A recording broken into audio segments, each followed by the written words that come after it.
Zimbabwe encourages investment in cannabis farming. With higher earnings from the crop, authorities expect hemp exports to start replacing tobacco. Combating global warming and climate change, one tree at a time. An event is held in Awka, Anambra State, to deploy resources to conserve forests. Burkina Faso's rapper turned farmer and Melody faces climate change firsthand and puts the fight to music.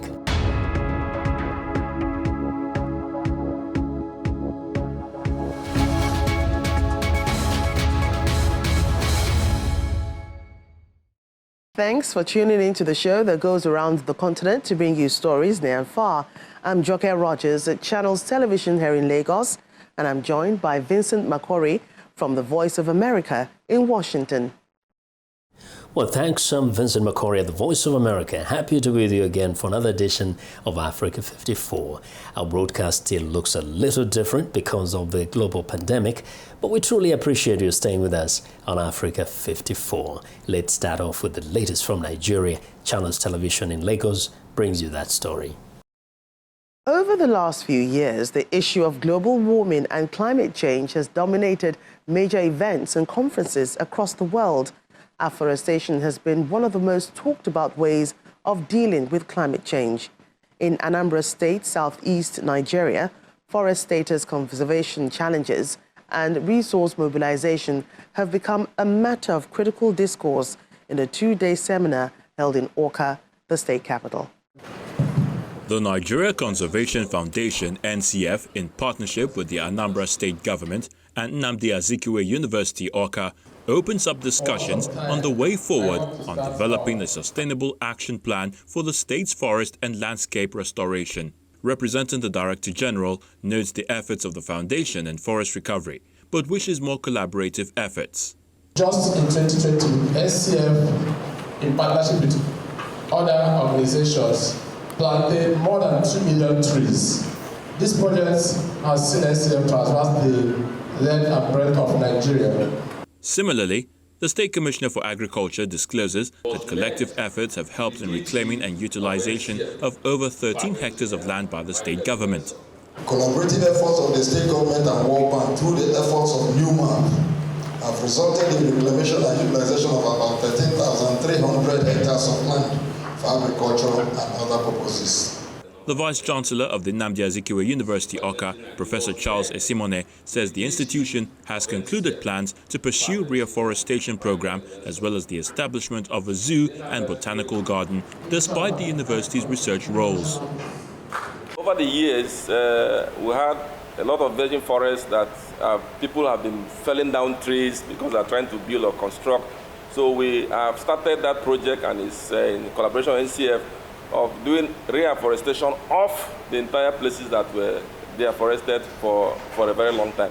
As the event comes to a close, it is expected that some action plans, including proper waste disposal, collaboration with key partners, as well as issuance of cards that determine compliance or otherwise to environmental protection and beautification standards, will achieve the set goals. Joining us to discuss this is Director General Conservation Foundation, Dr. Muthari Aminu-Kano. Glad to have you today on Africa 54. Thank you for having me. All right.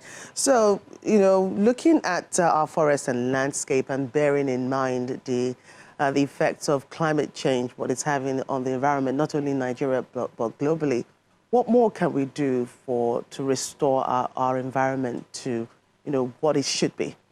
Yeah, there's a lot we can do. I think the first thing is get the strategies right.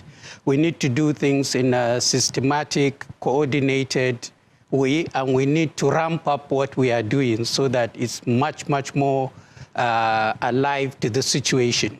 So we are not doing things in a very systematic way because everybody is trying to do bits and pieces, whether it's planting trees or getting rid of waste or something.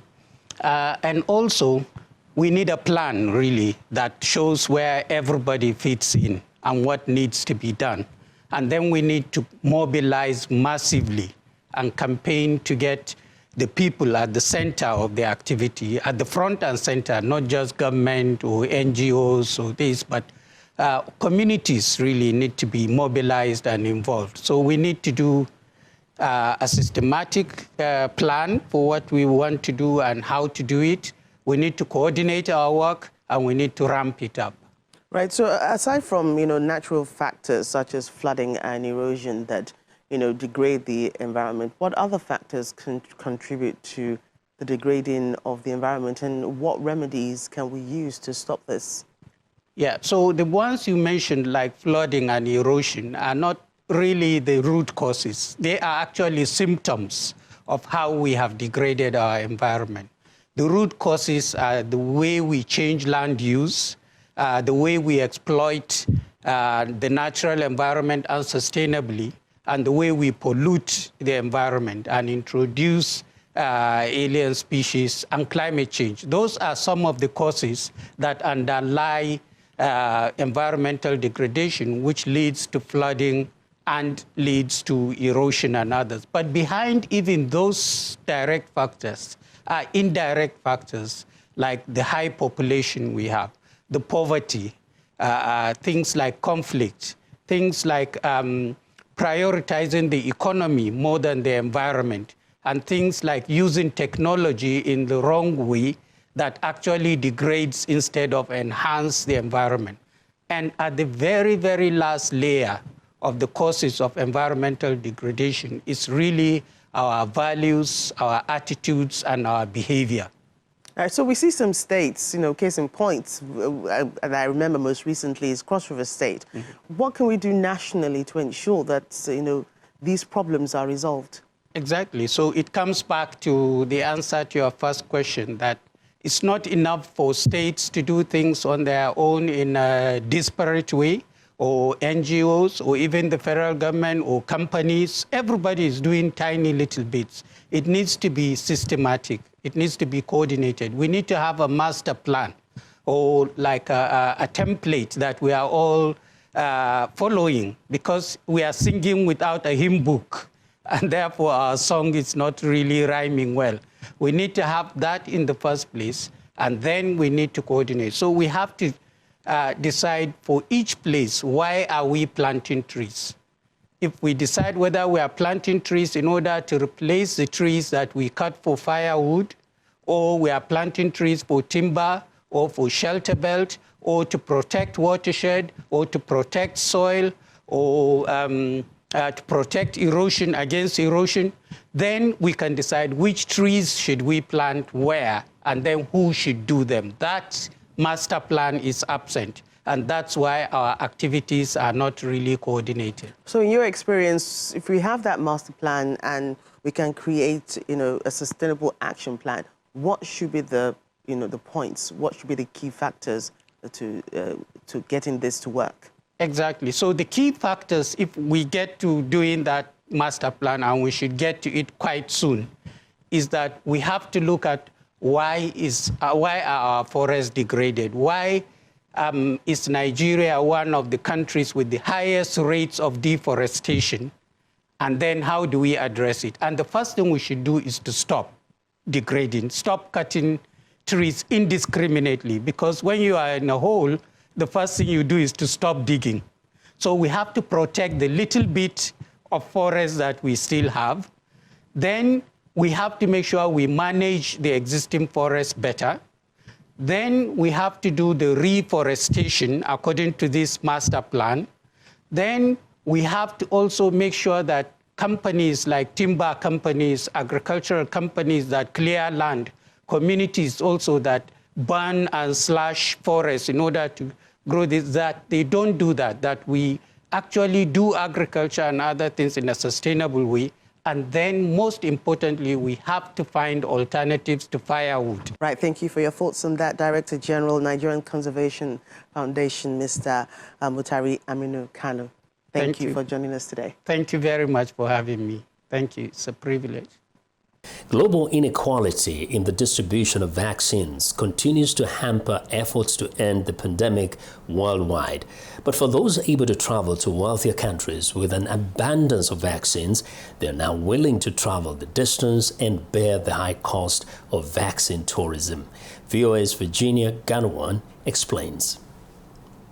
As health workers in the US struggle to give COVID vaccines to Americans who are hesitant or even resistant, others around the world are not only willing to get vaccinated but making the extra effort to do so. Suli Razak flew halfway around the world from Indonesia. My children go to college here. After some consideration, we decided to get the vaccine in the US while visiting our children.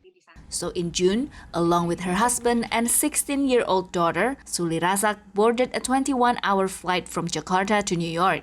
2 days later, they got their first Pfizer shot at the local pharmacy in Stroudsburg, Pennsylvania.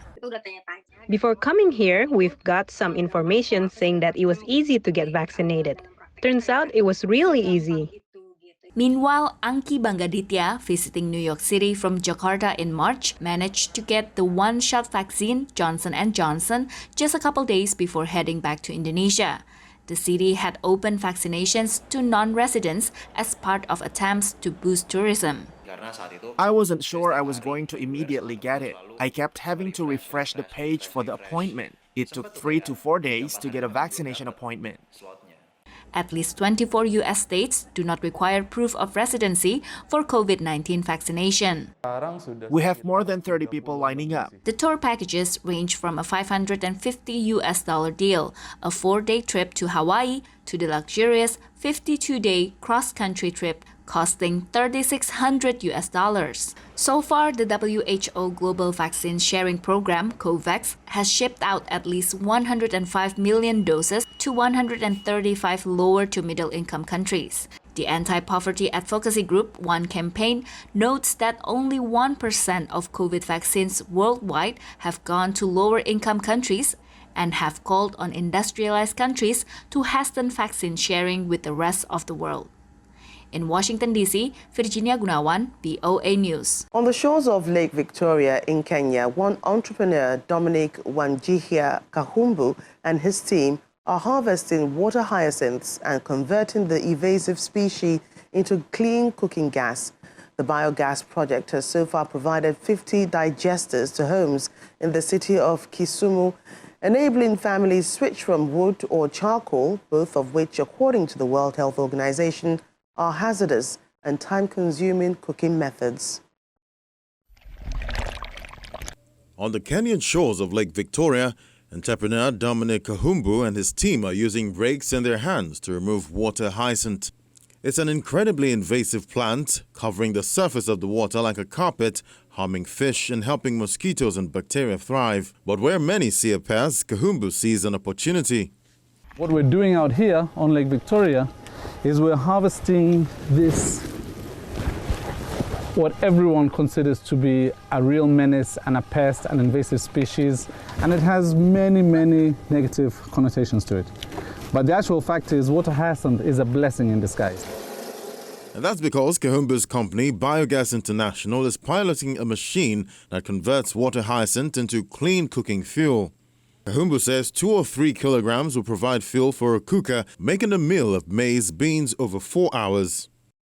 The gas is tapped from the center of the actual digester tube. The project, in partnership with drug maker AstraZeneca and the Institute of Sustainability Leadership at the University of Cambridge, has provided the digesters to 50 families in Kenya's western city, Kisumu. That's allowed residents like Tony Otieno to abandon his traditional stove called a jiko. It runs on charcoal, which Otieno says was costing him about $12 per sack. The gas has no smoke, it has no smell, then it is much faster than the jiko. But at a cost of $650, Kahumbu acknowledges that they are not affordable for most families in the city. He says the business needs capital investment, and he's looking to the kinds of businesses that want to buy carbon credits to ensure his greenfield project can stay afloat. It's time for a short break. As we do, we remind you to visit our website, channelstv.com, for news and programming around the clock. You can also find us at youtube.com/channelsweb. Still to come, education improvements in Kwara State. Will the implementation of promotion arrears allow teachers to perform at their best? Find out in a moment.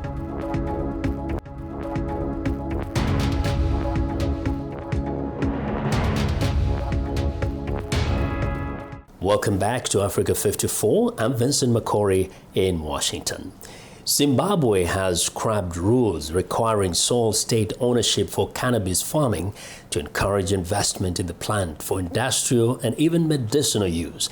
Zimbabwe is Africa's largest tobacco producer, but authorities expect hemp export earnings to start replacing tobacco as farmers seek higher earnings from the crop.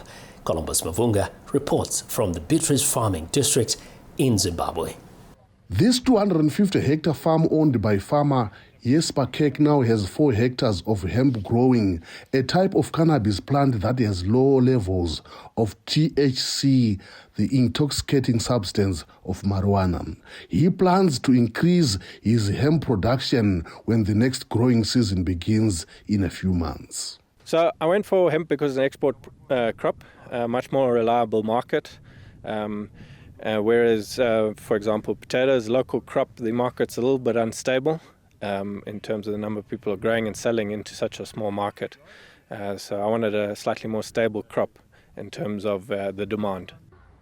Experiments raising cannabis started at this small plot and have spread to several parts of Zimbabwe. The Zimbabwe Industrial Hemp Trust is providing technical assistance and looking for markets for farmers, says the group's head, Zorodzai Maroveke. She says Zimbabwe is making a smart choice since the tobacco market is shrinking because of anti-smoking campaigns. Considering the threat that the tobacco industry faces and knowing very well that Zimbabwe heavily depends on tobacco production, it's relevant that our economy has to start looking at alternative cash crops, and I think industrial hemp tops the list. It's a green crop. While Kek is thinking of exporting his crop, Walter Ruprecht has used some hemp produced by farmers this year to produce paper. He says cannabis has a lot of potential for Zimbabwe for both industrial and even medicinal use. The advantages are obviously that it's going to create thousands of jobs. I mean, just in the farming areas, just like tobacco has done for decades. Hemp obviously has many advantages for its medicinal interests at the moment. However, there's huge other composites available that can be used, such as textiles, pulp and paper. The global cannabis industry is expected to be a $46 billion business worldwide in 3 years, up from $16.47 billion this year, says Tino Kambasha of the Zimbabwe Investment Development Agency. So it's a market that's growing fast, and we think this is going to be a game changer for this country. And Zimbabwe has also gone a step further to show that it is willing to work with its partners and investors, by coming up with an investment stability agreement, which basically further protects you against anything like expropriation or changes in law. So, which is also quite great. Because of the new cannabis regulations, Kambasha added, Zimbabwe has attracted investors from the US, Britain, Germany, and others. That might be a needed shot in the arm for Zimbabwe's economy, which has been stuck in the doldrums for more than 20 years. Columbus Mavunga for VOA News, Beatrice, Zimbabwe. The Kwara State Governor in north-central Nigeria, Abdulrahman Razak, has approved the implementation of promotion arrears for teachers and staff of the State Universal Basic Education Board and also instructional materials. This comes as part of efforts to restore confidence in the public schools and ensure that teachers perform their duties optimally. The Kwara State government has taken steps by approving 4-year promotion arrears of the teachers from 2017 till date. Are buried in the ground. At the commissioning of instructional materials for basic schools and operational vehicles, the chairman of the State Universal Basic Education Board, Professor Shehu Adaramaja, says outstanding salaries will also be considered. Outstanding salary arrears of 3.5 months is not left out of his approval. And I want to graciously announce to you all that the process for the payment of this outstanding salary arrears is at the peak. The Deputy Governor Kaida Labe insists that the administration will unlock the gold mine of opportunities to revitalize basic education. These tools will not only improve the standard of basic education in the states, they will also provide an enabling environment for adequate monitoring and supervision of teaching and learning activities across our schools. These new infrastructures will complement the ongoing renovation and remodeling of classrooms across over 600 schools in the state. I want to enjoin the staff of SUBEB to judiciously use these vehicles, motorcycles and equipment to facilitate activities of the basic schools and accelerate improvement of standard of education in the state.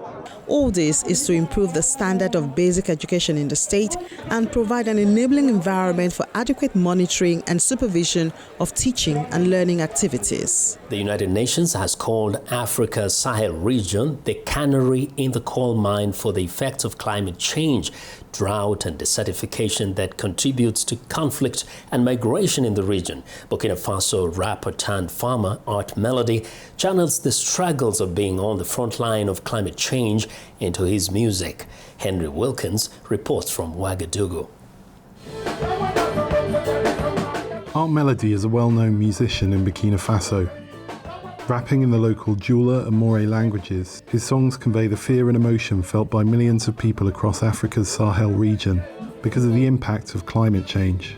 Farmers are on the front line of these changes since 80% of the Sahel's economy is agrarian. Art Melody knows from experience the negative impact of climate change on farm production because he is a farmer himself. It's getting hotter and hotter, so there is less rain. Climate change is a reality. Our grandparents said it used to be that the rainy season would start in April, and now it can start in July. So there's a real difference between 1970 and now. The UN says the impact of desertification and drought on farmers is one of several factors causing the Sahel conflict in Burkina Faso, Mali and Niger. Combatants include terror groups linked to Islamic State and Al-Qaeda. More than 2 million people have been displaced because of the fighting, and more than 20,000 people have been killed since 2012, according to data compiled by ACLED. When there's a drought, it's a disaster. It's hell. When that situation happens, you have two phenomena, flight and fight. Either you flee because there is no way you can produce anymore, or you fight with your neighbors for the limited resources that are still there. While this is a major obstacle, there are technologies that can help, says a representative of the Bukanabe Farmers Union. We have a challenge in dealing with the agricultural production system and integrating it with livestock farming through agro-ecological actions. But there is a production system that combines several techniques and technologies in order to achieve better results. As for Art Melody, his songs attempt to raise awareness of the plight of farmers like him.